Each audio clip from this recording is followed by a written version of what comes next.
साथियों नमस्कार। साथियों, 8वां वेतन आयोग को लेकर अटकलों का बाजार गर्म है। ऐसा गर्म है कि जैसे कढ़ाई के अंदर उबलता हुआ तेल। पर इसी बीच में आप लोगों के लिए मैं एक 8वें वेतन आयोग की महत्वपूर्ण जानकारी लेके आया हूं, जिससे आपको यह पता लगेगा कि आखिर जो मीडिया में चल रहा है, जो गोदी मीडिया में चल रहा है, जो कोट टाई वाले यूट्यूबरों में चल रहा है, कि सच क्या है और झूठ क्या है। साथियों, 16 जनवरी 2025 को 8वें वेतन आयोग की घोषणा करी। उस दिन से और आज का दिन है, लाखों न्यूज आ चुकी हैं। प्रतिदिन हजारों की तादाद में वीडियो, बड़े बड़े अखबार, बड़ी बड़ी magazine, online magazine, YouTuber, coat tie वाले, एक से बढ़कर एक विशेषज्ञ आ रहा है और हर एक विशेषज्ञ कह रहा है कि मैं सच हूं और बाकी पूरे सब झूठ हैं। अगर गोदी मीडिया की बात करें, बड़े बड़े अखबारों की बात करें, वो भी यही कह रहे हैं कि एक अखबार या एक जो न्यूज चैनल है वही सच है और बाकी जो हजारों की तादाद में वो सब झूठे हैं।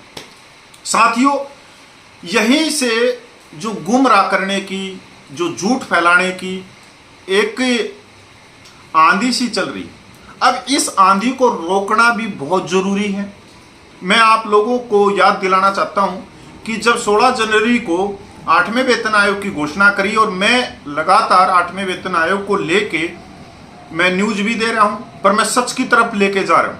अगर किसी भी बड़े चैनल ने कहा या बड़े अखबार ने कहा, कोट टाई वाले ने कहा कि जो 18,000 रुपया वेतन है वो 57,000 हो जाएगा, वो 70,000 हो जाएगा, वो 1 करोड़ हो जाएगा, मैंने वहीं पर उस बात को काटा और एग्जाम्पल देते हुए काटा।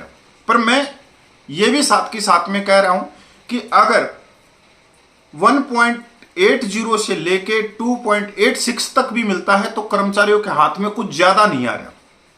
अगर हम बात करें ना 1.80 से लेके या 2.28 की भी, तो 5 या 7,000 रुपये का अंतर है। अगर 2.86 है तो थोड़ा सा उसको पैसा मिल रहा है।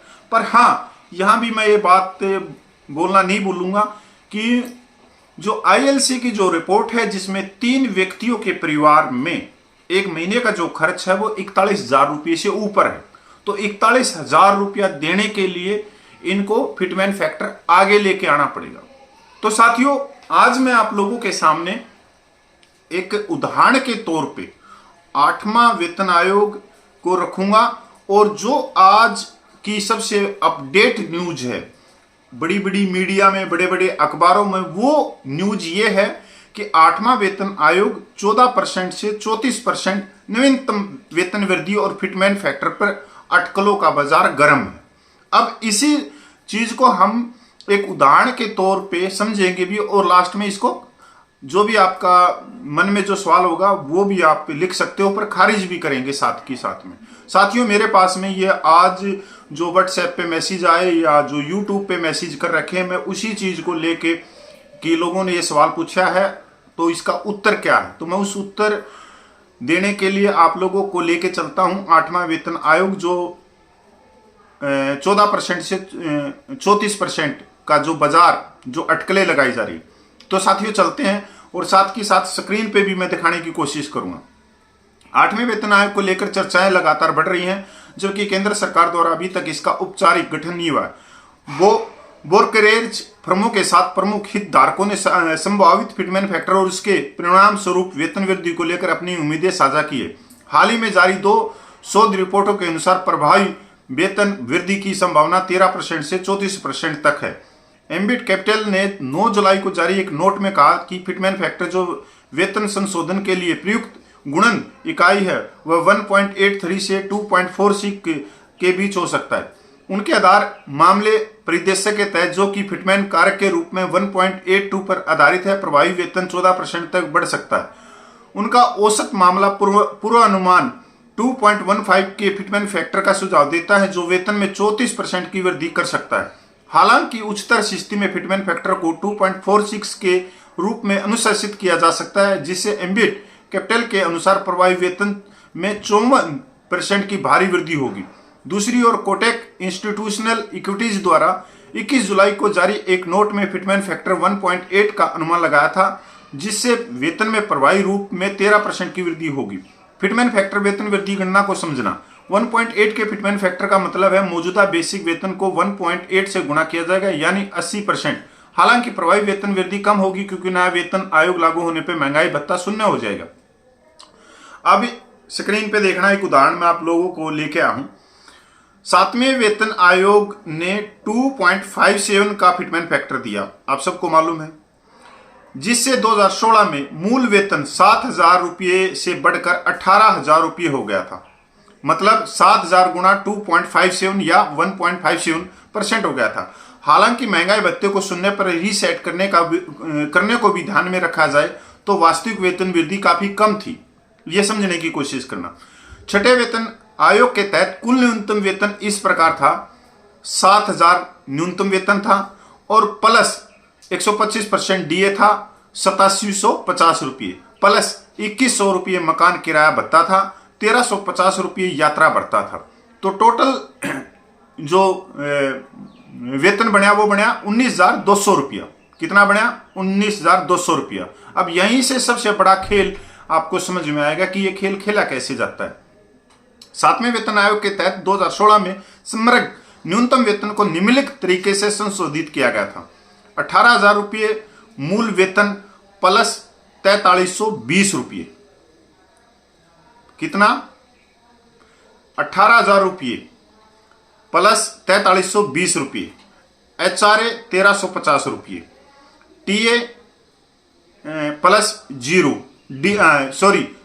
DA और टोटल हो गया 23,670 रुपये। अब जो बढ़ोतरी हुई वो भी देखो आप। इस प्रकार 9 वर्ष पूर्व 7वें वेतन आयोग की शुरुआत के बाद केंद्रीय सरकारी कर्मचारियों के न्यूनतम वेतन में 19,200 रुपये से 23,670 रुपये हो गया। 14.3% की प्रभावी वृद्धि देखी गई।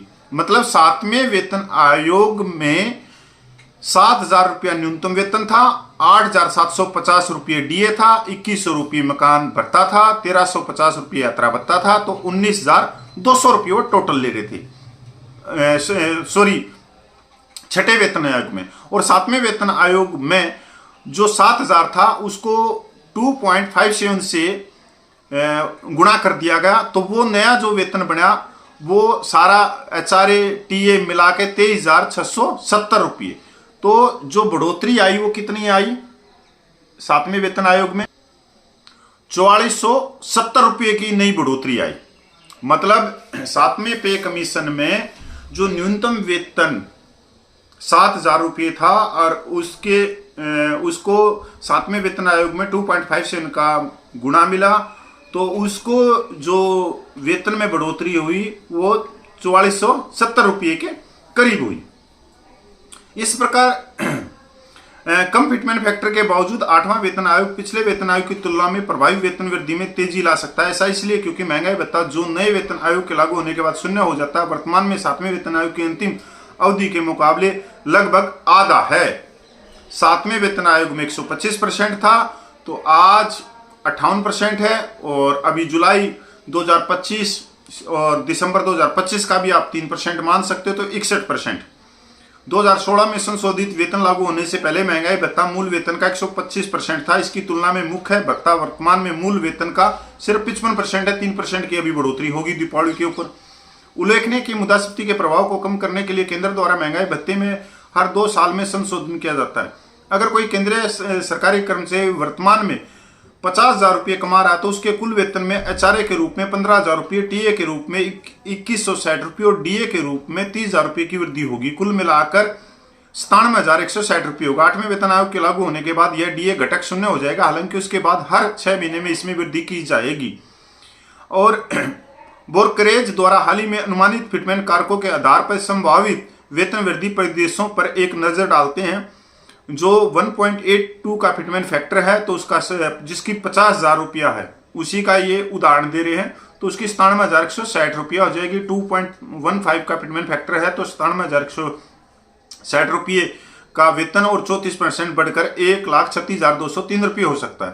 तो एम्बिट कैपिटल ने अपने नोट में कहा कि विभिन्न वेतन आयोग के दौरान वेतन वृद्धि के आधार पर अनुमानित गणना के अनुसार सरकार जिस पिटमैन फैक्टर पर विचार कर रही है वह है 1.83 से 2.46 के बीच। अब ये बात किसको पता लगी कि सरकार इस पे विचार कर रही है?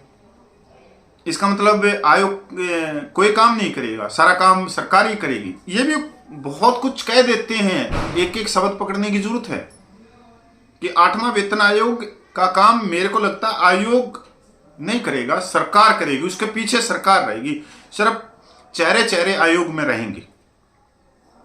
पिटमैन फैक्टर की सिफारिश 8वां वेतन आयोग सभी हितधारकों के साथ विचार विमर्श के बाद करेगा।